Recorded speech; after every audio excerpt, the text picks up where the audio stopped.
Welcome to Buckets. My name is Matt Moore. I'm the senior NBA writer for the Action Network, coming to you live from my Tommy John's home studio.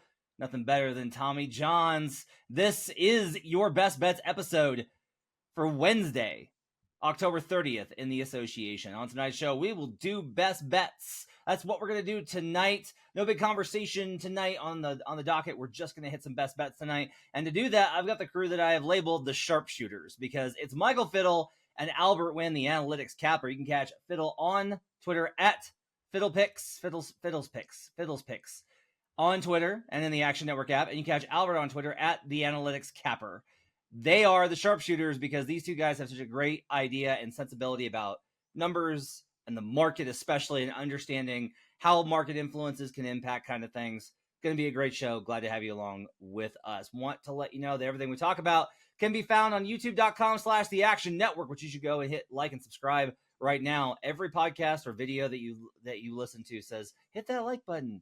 And think about it. It really doesn't take your fingers are going to move anyway. Who knows how fingers move? So just move them over that button and hit them, please. But we need the likes on these vids. So help us out. Also want to let you know that what we talk about is found in the award-winning Action Network app. It's free. You can sign up for the Action Pro account and you can get all sorts of cool stuff like Brandon Anderson's future picks the second that they come out. Sean Kerner's bets so that they haven't already moved by twice the value of the number by the time that you get there. Do all that by signing up the Action Pro account in the Action Network app. All right, let's go around the horn and give our best bets for Wednesday in the association. Fiddle, we'll start with you. What's your best bet for Wednesday? I'm going to go with Celtics -6.5, and I'll also play the Clippers money line -340. All right, Albert Wynn, the analytics capper. What are your best bets for Wednesday?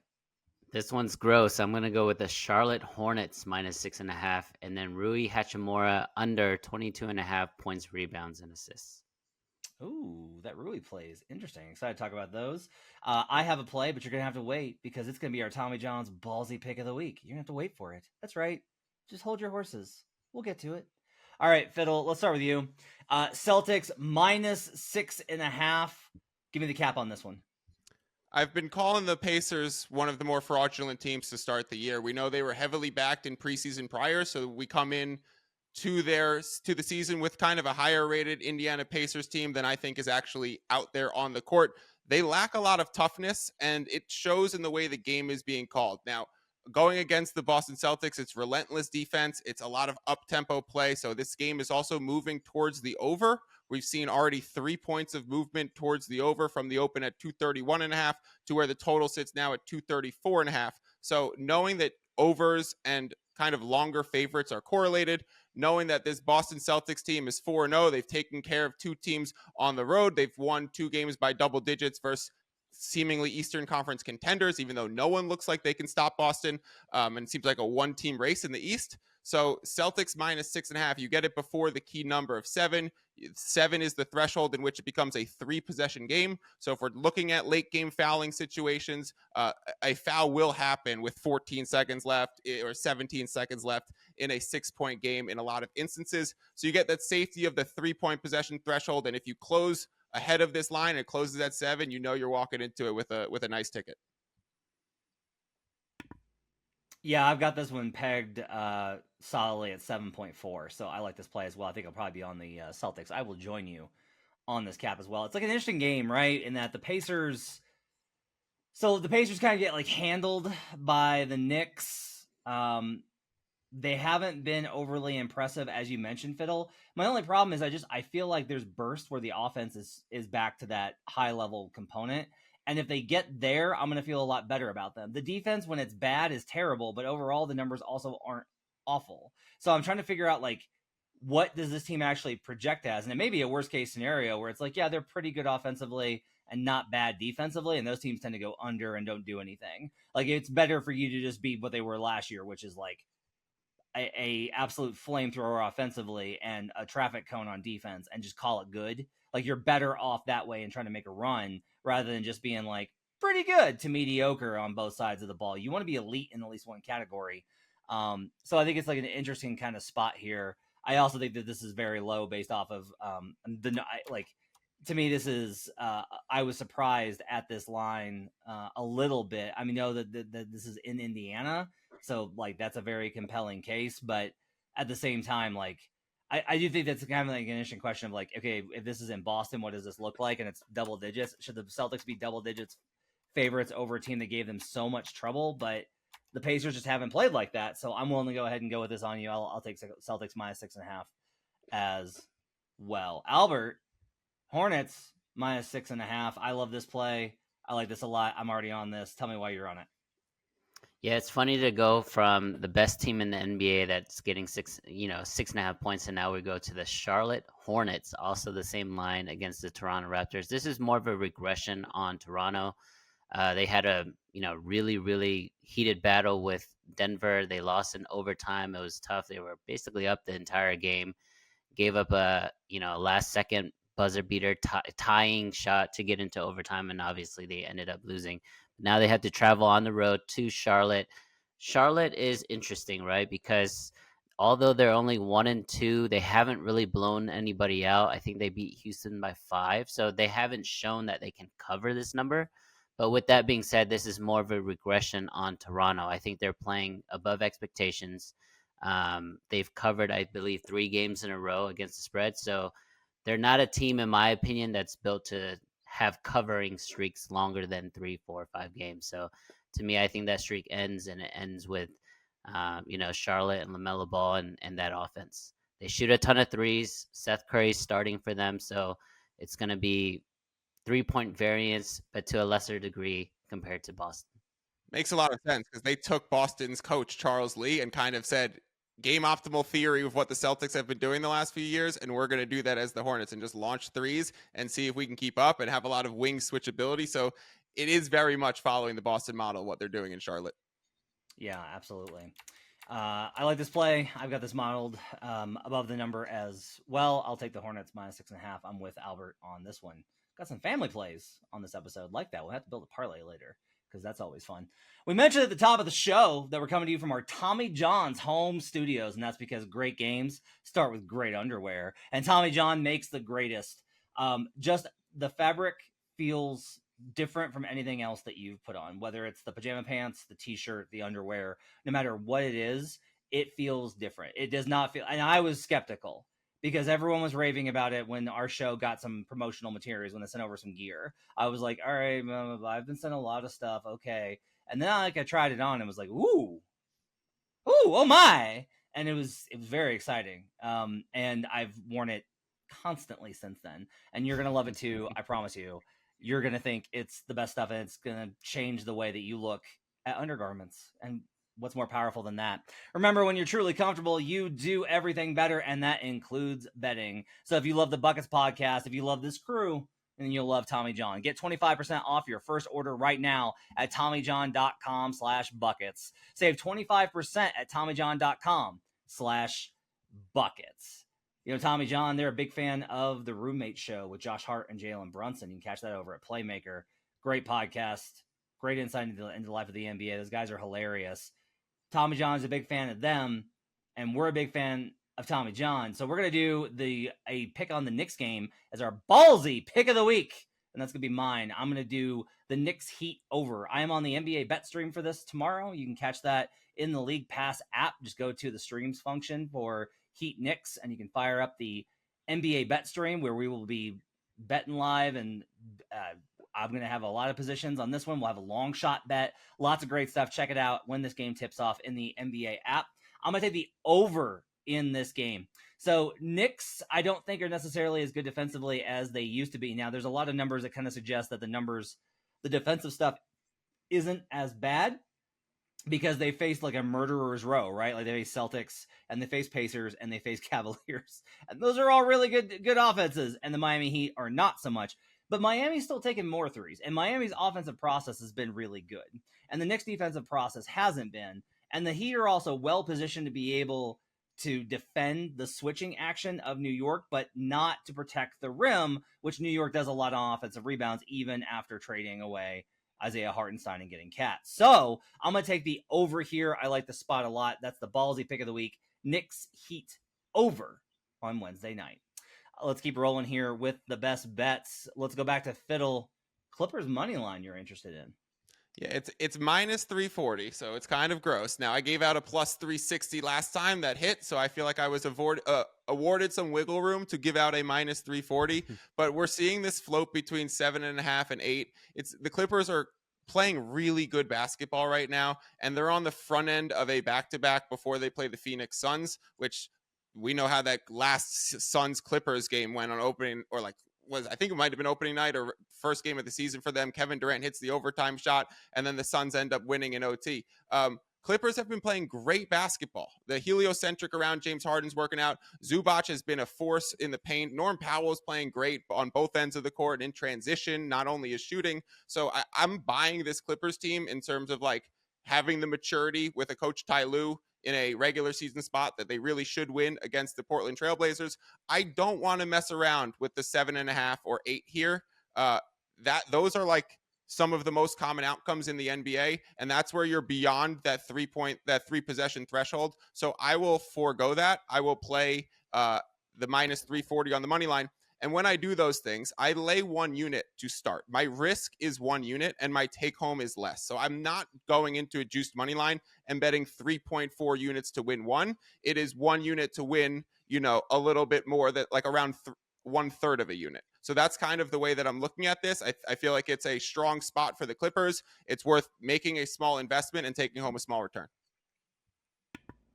Okay, I have a trend. Okay, I'm gonna try and see if I can talk you off of this, Fiddle.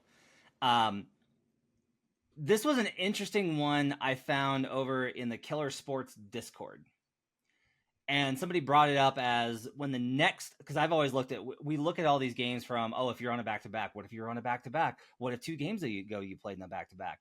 And what I hadn't considered is, what if the next game is a back-to-back? And the date is kind of interesting. So since 2003, or 2013, I'm sorry, last 10 years, Western Conference home favorites. Let's take the better conference, right? Tougher competition. Western Conference home favorites when the next game is a back-to-back. They are 383 and 170 for 69% straight up. Now I get that, like, hey, that sounds pretty good here at 69%. I get that. That sounds like a pretty good deal. Except for your implied odds here, using the Action Network calculator at minus 340, are 77%. And if we just look at Western Conference home favorites since 2013 on the money line, 2969 and 120 and 1266, just 70%. Now, I get the point here, which is like, ha ha ha, but those are facing actual teams and not the Portland Trailblazers, which I think is like a good counter position to this. I just would wonder here, Fids, if maybe this isn't the place for the money line to flex those. I'm willing to play heavy favorites on the money line, and instead kind of look at this from a different perspective of playing a spread, maybe an alt spread, something else in there. Have I talked you off of it, L? No, I think you make fair points. So like, I'm not going to disregard your thoughts here, and I also think you're a smart handicapper yourself. So really, anything you'd come to me and say, I would respect that opinion. I think that a lot of those lines that bake into a 69% win rate are not ones that start with a 70% implied. So they might be 4.5 point favorites, 3 point favorites, 2.5 point favorites. It might be, I'm watching the Pelicans blow a 17 point lead tonight where they were 1.5 point favorites. So I guess actually they weren't home favorites. So that's a little different. I understand the spot. I do value situational trends like this. However, early in the season too, when you kind of have to come out with your best effort, you find less of those really lackluster performances earlier in the year.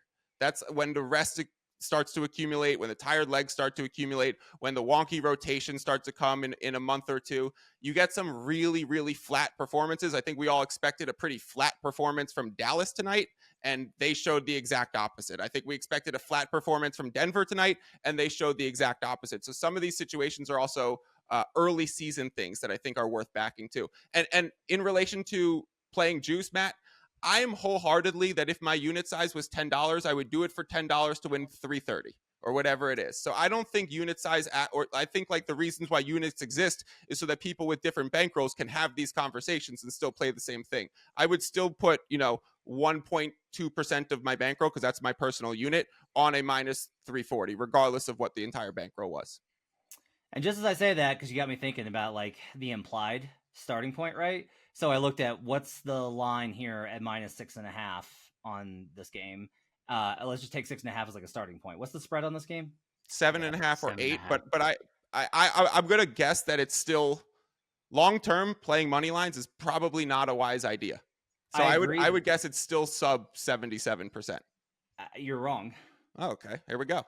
So I took over 2 possessions is where I started with it. So minus 6.5. If you were a 6.5 favorite or more, next game is a back-to-back Western Conference home favorite. 204 and 50 at 80%. So you clear your 77.27%. So I can now back this play. Albert, wait.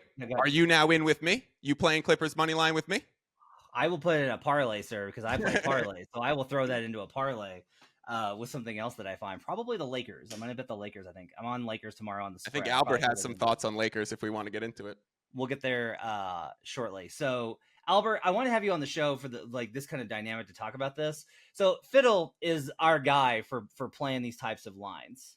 And I don't think that they're bad plays, right?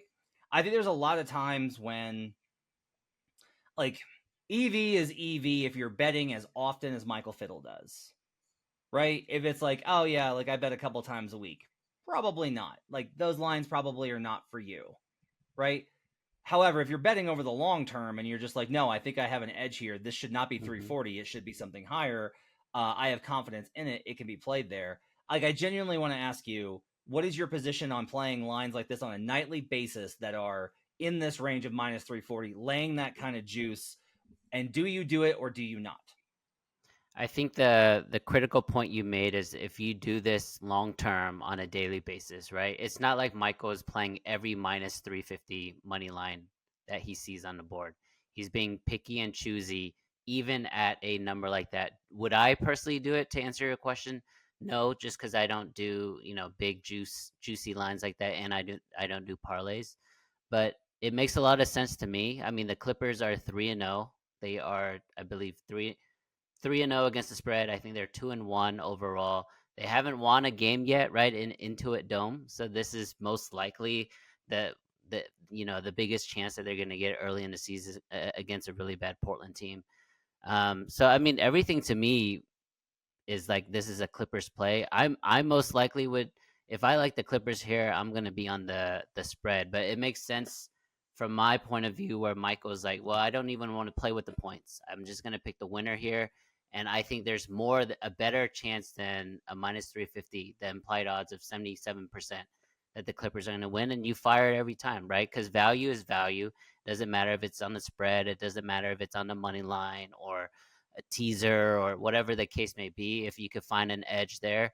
And Fiddle's really good at this because I've been on a few shows with him now, is he sticks to his principles. Like he's always going to be like this. There's going to be nuances throughout the season where he may, update a couple things, but this is who he is and he's been very successful at it. So who am I to really like change what he's doing? So props to Fiddle, props to Matt. I mean, I think it's a Clippers play. Like I don't even want to actually deal with the juice. I think they're going to blow them out.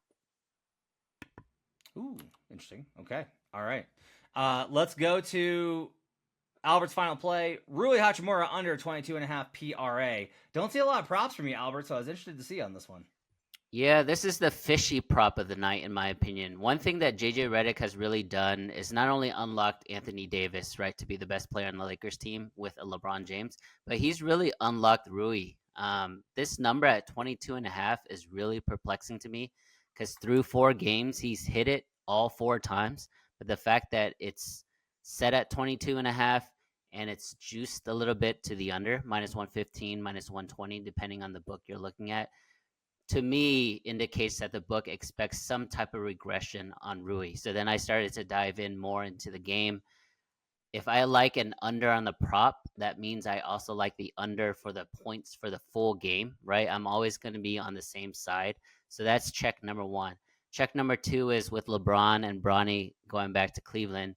You expect LeBron's minutes to be a little bit more than usual, maybe a minute more per quarter, maybe 4 or 5 more for the entire game, which is gonna, cut into Rui. So I think the opportunity there is gonna be less. And then the third thing is Cleveland's frontline defense is really good, right? Jared Allen, Evan Mobley.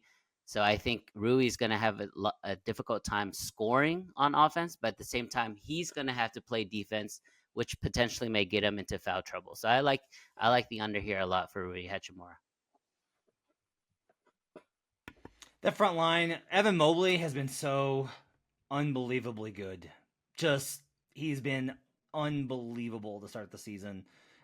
Cleveland looks every bit like when every year Brandon and I are like, man, the Cavaliers could be really good, and then they're just kind of good. This is the year when they actually look like they're actually really good and like elite, and that's very exciting. I think the Cavaliers look amazing in this one. I like the matchup edge there. I'm not sure. I still think I'm gonna be on Lakers. It's interesting because I still have Cavs favor, just not within the number. So that's an interesting kind of idea. I don't want to play Lakers on money line here, only on the spread. I'll be on that one for this one as well. But I like that cap on Rui. Fiddle, you have any thoughts on just in general on Lakers Cavs? I just had a question for Albert. Albert, before we were talking in the pre-show room, and you were like, "I'm looking Lakers under." Did you actually bet the Lakers under before we started the show? The Lakers Cavs points under, or do you mean the win season? Yeah, 225. Oh yeah, I didn't bet it. I just like it so far. The only thing I've bet so far is the Charlotte Hornets. Okay, because I just watched the entire board move to 222.5 and 223s as Albert was telling me right before the show. And I'm thinking, is this the guy that just did it right in front of me as he's being silent right now? I think it's clearly a sharp play, and the total just moved 2 points as Albert was talking about it. So, and he's talking about aligning these points and role player prop angles. Role players shoot worse on the road. I think this is a textbook spot. And you also have the Dean Wade element for the Cleveland Cavaliers. I've been really impressed with his defense. I think that's a big reason why that Knicks game was kind of sloggy and in the mud against the Cavs the other night. His length is kind of like what they did with Markkanen when he was blossoming on the Cavs a few years ago, but them playing 3 7-footers, and one of them is going to have to be matched up with Rui. So there's going to be a lot of length on those closeouts. There's going to be help defense that comes. There's a lot of bigs right now on the Cleveland side. So I think looking unders there starts to make a lot of sense. All right, let's wrap it up with a parlay on the night because I want to throw in that Rui prop as well. Let's throw that. That's the angle on Lakers Cavs. That's the one. I'm also stealing this for BetStream, so congratulations. I'm going to take this one for BetStream too. Albert, I'm not going to give you any credit for it. I'm going to completely steal it and do what you got to do. Tell no one that you were responsible for it. No, I will absolutely give credit. So props on that one aren't up yet, which is okay. Tomorrow, I do want to take. Well, let's take the Clippers, and I want to put in the Knicks from our ballsy bet of the week. Ooh, yeah, that gets us to plus 126. Clippers Knicks moneyline parlay. That's your parlay of the night. Fiddle. Wait. Knicks money line instead of that over position that you liked? Yeah, because I like getting in on the money line parlays. I just think that it's pretty solid. Fair. I think those are both the angles for that game, so totally fair. Phil, I want to ask you, and this is a serious question, because you're willing to take the minus 340s, you're willing to take these kind of positions. So for you, the value is the value. Is it true that a parlay is never value for you? If you find that the books are not accurately putting hold on it, if you can actually find an edge on that, would you bet one? I'm so terrified to answer this question. I've tried to avoid answering this question honestly in the content space for 2 years. You want the real answer? Yes. I can't believe I'm doing this. All right, here we go. Parlays can be efficient, and they can be more efficient than straight betting. If you are if you have a 55% hit rate and you put everything into a 2-leg parlay instead of playing everything as straight, your ROI will go from 3% to 6%. So if you are someone like me who plays a lot of opening lines and obtains a lot of closing line value, then when you have a spot where you play 2 opening lines at the same time and you have a high degree of confidence that they might both move in your direction, there's a good chance that that ticket's plus EV by tip-off. Let's never run this clip. Fiddle's not just... This is because I think it's dangerous, because then I think too many people are going to be looking for those moments and then doing it incorrectly. But if you do it right, yeah. I know. I mean, I think the thing with parlays is just always going to be like, this needs to be a recreational move. If you are attempting to be a professional bettor, there's a reason the professionals are like, nope, don't mess with them. Not something I do. And can I expand on that? Yes. Choose 2 games that absolutely do not happen at the same time. Ooh, yeah. Use a lot of those island football games. I know it's a basketball podcast, but like use a Thursday night football, a Monday night football to tack into your thing. Those are priced ahead of time.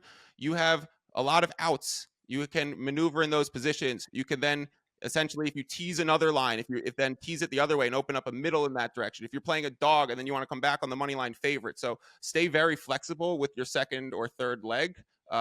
Don't ever put a fourth leg. I'm trying very hard this season not to do what I've always done, which is if I have a good position on a money line dog and it's way up, to go ahead and hedge and just build my profit and get out, because it's just not a winning strategy over time. And it keeps hurting so badly. Stick in there. Stay in there. Had Nets plus 170. Got the worst of the number, and that's another thing. But had Nets plus 170, and they were up like double digits on the Nuggets, and I was like, this is a great spot to grab Denver. And I was like, no, not doing it. Holding strong. And then the Nets lost in overtime. God damn it. But I digress. All right, that's going to do it for Buckets. My thanks to Michael Fiddle and Albert Wynn. You can find them in the Action Network app and on Twitter. Find their work at theactionnetwork.com. My thanks to David Payne, our producer. Shout out to our video crew, Bridie, and the crew for getting this up at youtube.com/theactionnetwork. A very special shout out to Tito Banach, one of my favorite people I've worked with in this space. Thanks for joining us. We'll see you guys again tomorrow for more Buckets. Till then, let's get buckets.